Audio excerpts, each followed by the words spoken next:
بسم اللہ الرحمن الرحیم۔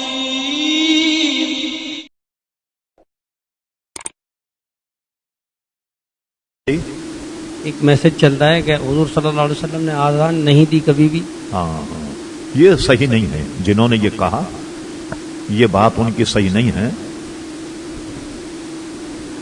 عام آبادی میں جیسے مسجد نبی وغیرہ میں وہاں حضور نے اذان نہیں کہی۔ ٹھیک، ایک موقع پر سفر میں حضور علیہ الصلوۃ والسلام نے اذان کہی، سفر میں یہ اذان کہی۔ بعض علماء نے اس کی حکمت جو بیان کی وہ آپ سن لیں۔ کسی نے مسئلہ بتایا، اب یہ اصل میں میسج ایسا چلا، انڈیشن سب چلا رہے ہیں دنیا بھر میں، بس صحیح ہے یا غلط ہے چلائے چلے جا رہے ہیں، ایک سہولت مل گئی ہے بس چل رہے ہیں جناب میسج۔ ہم روزانہ شام میں جب دیکھتے ہیں پتہ چلا کہ 250 میسج آ گئے، 250 منٹ ہمارے پاس کہ بھی چیک کیا جائے کہ کیا میسج ہے، تو ایک چل گیا رواج، ایک مفت کا رواج آ گیا، تو اس کے بعد سب چل رہے ہیں جناب۔ یہ اب اس کی ڈیٹیل سنیے، کیا بڑا اہم مسئلہ آپ نے پوچھا ہے۔ حضور صلی اللہ علیہ وسلم نے ایک تھے حضرت سعید، ایک سعید بن معلّہ جو صحیح ستہ میں حدیث شریف ہے، وہ نماز پڑھ رہے تھے۔ حضور علیہ السلام نے انہیں بلایا، انہوں نے سوچا اپنی تئیں یہ تو میں نماز پڑھ رہا ہوں، یہ اللہ کا حکم ہے اور یہ رسول کا حکم ہے، پوری نماز پڑھ لوں پھر اس کے بعد میں حضور علیہ السلام کا کہاں مانوں گا اپنے تئیں، کیونکہ اسلام تو بتدریج آیا، جو مسائل صحابہ کو معلوم نہیں تھے بعد میں معلوم ہے۔ وہ کچھ دیر کے بعد نماز پڑھنے کے بعد حضور کی خدمت میں آئے۔ حضور نے فرمایا کہاں تھے؟ انہوں نے کہا حضور میں نماز پڑھ رہا، یہ بخاری شریف کی حدیث۔ تو حضور علیہ السلام نے فرمایا کیا تمہیں یہ آیت یاد نہیں؟ اللہ تبارک و تعالیٰ نے فرمایا یا ایھا الذین آمنوا استجیبوا للہ وللرسول اذا دعاکم لما یحییکم، یہ آیت تمہیں یاد نہیں؟ آیت تو ان کو یاد تھی۔ فرمایا اس آیت میں یہ ہے یا نہیں؟ اللہ اس کا رسول جب تمہیں بلائے فوراً اس کے دربار میں حاضر ہو جاؤ، فوراً آؤ، لما یحییکم، تاکہ وہ تمہیں حیات بخشیں، تمہیں وہ زندہ کریں، تمہیں حیات عطا فرمائیں، وہ فوراً آ جاؤ۔ اس سے مسئلہ علماء نے یہ نکالا، تمام مفسرین نے، کہ کوئی آدمی اگر فرض نماز بھی پڑھ رہا اور حضور علیہ السلام اسے بلائیں تو نماز چھوڑ کر کے آ جائے اور حضور سے بات کرے، جو حکم دیں اسے بجا لائے، جو بات کریں اس کا جواب دے۔ اور سب سے عظیم چیز سمجھنے کی یہ ہے کہ اس آدمی کو جس کو حضور نے بلایا وہ نماز توڑ کر نہیں، نماز چھوڑ کر آئے اور سارا کام انجام دینے کے بعد اپنی نماز کو وہیں سے شروع کرے جہاں سے وہ آیا۔ وہ فرماتے نماز نہیں ٹوٹے گی، اس کی نماز نہیں ٹوٹے گی۔ یہ تو پوری تقریر ہے کہ آپ یہ ہوا کیوں نہیں ٹوٹے گی۔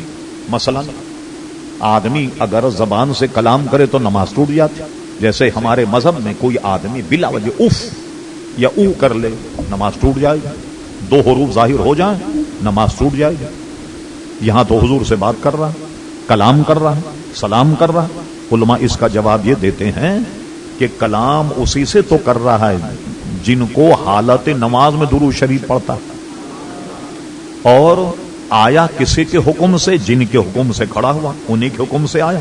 اور ایک فقہ جزیہ یہ ہے کہ جب نماز پڑھے آدمی تو اگر اس کا نماز میں سینہ قبلے سے گھوم جائے یا کچھ بات کرے تو اس کا تو ہم نے بتایا، سلام کرے اس کا ہم نے ذکر کر، اگر یہ سینہ آدمی کا قبلے سے گھوم جائے تو نماز ٹوٹ جائے گی، آپ کا ایمان تازہ ہوگا۔ علماء نے لکھا مگر اس کی نہیں ٹوٹی، وجہ اس کی یہ ہے پہلے تو کعبے کی طرف تھا، اب جو کعبے کا کعبہ ان کی طرف کھڑا ہوا، اب نماز کیسے ٹوٹے؟ اب اس سے کیا معلوم ہوا؟ استجیبوا للہ وللرسول، جب بلائے اللہ اس کا رسول۔ اب مجھے بتائیے آج تک کسی صحابی کو، کسی شخص کو اللہ نے بلایا؟ اللہ تعالیٰ تو نہیں بلاتا۔ علم کلام میں یہ ہے اللہ تعالیٰ کا ارشاد آواز سے پاک ہے، حروف سے پاک۔ جیسے ہم سے کوئی کہے کہ آپ اردو بولیے اور علی بے سے لے کر یہ تک کا کوئی حرف اس پہ ہاتھ مت لگائیے اور اردو بولیے، کوئی بول سکتا؟ کہے کہ عربی بولیے مگر حروف تہجی کو ہاتھ مت لگائیے، لیکن اللہ تبارک و تعالیٰ اس کا محتاج نہیں۔ ہماری آواز بند ہو جائے ہم نہیں بول سکتے، اللہ اس کا محتاج نہیں. ہماری زبان اور ہونٹ بند ہو جائے ہم نہیں بول، اللہ اس کا محتاج نہیں. تو پھر اللہ تعالیٰ کیسے بلاتا؟ کس کو بلایا اللہ تبارک و تعالیٰ؟ اور علماء نے اس کی توجیہ کی ہے جو قرآن مجید میں ہے نا، کہ ابراہیم علیہ السلام نے بیٹے کو لٹا دیا اور اس کے بعد ان کے گلے پہ چھری رکھ دی. تو قرآن مجید میں ہے وَنَادَيْنَهُ أَيَّا إِبْرَاهِيمُ، ہم نے پکارا، ہم نے ارشاد فرمایا، ہم نے ندا کی، اے ابراہیم قد صدقت الرؤیا، پیارے تو نے اپنے خواب کو سچ کر دکھایا. جیسے ہم اور آپ چیختے ہیں، کیا ایسا اللہ تعالیٰ نے کہا ابراہیم بس تم نے اپنے خواب کو کر دکھایا؟ دل میں اللہ تبارک و تعالیٰ بات ڈالی، کیونکہ اس کا کلام تو آواز عروج سے پاک ہے. نتیجہ کیا نکلا کہ استجیبوا للہ ولی رسول، جب اللہ اس کا رسول بلائے تو رسول کا بلانا ہی اللہ کا بلانا، رسول کا بلانا ہی اللہ کا بلانا.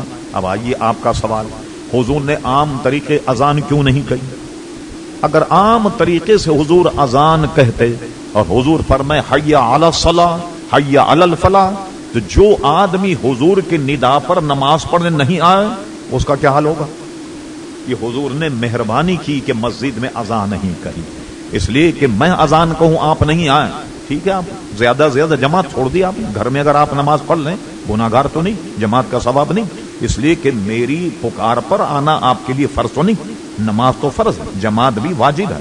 لیکن ہمارا معاملہ تو یہ نہیں. مگر حضور جسے بلائیں اگر وہ نماز پڑھنے نہیں آئے تو وہ آدمی پھر کیسے مسلمان رہے گا کہ حضور کے ندا پر نہیں آ رہا؟ یہ حضور نے مہربانی کی اور اذان نہیں کہی. اور ایک مرتبہ سفر میں حضور علیہ السلام نے اذان کی، جو کہتا ہے نا کبھی اذان نہیں کہی، سفر میں حضور علیہ السلام نے اذان خود ارشاد فرمائی. یہ بات ثابت ہے کتب احادیث.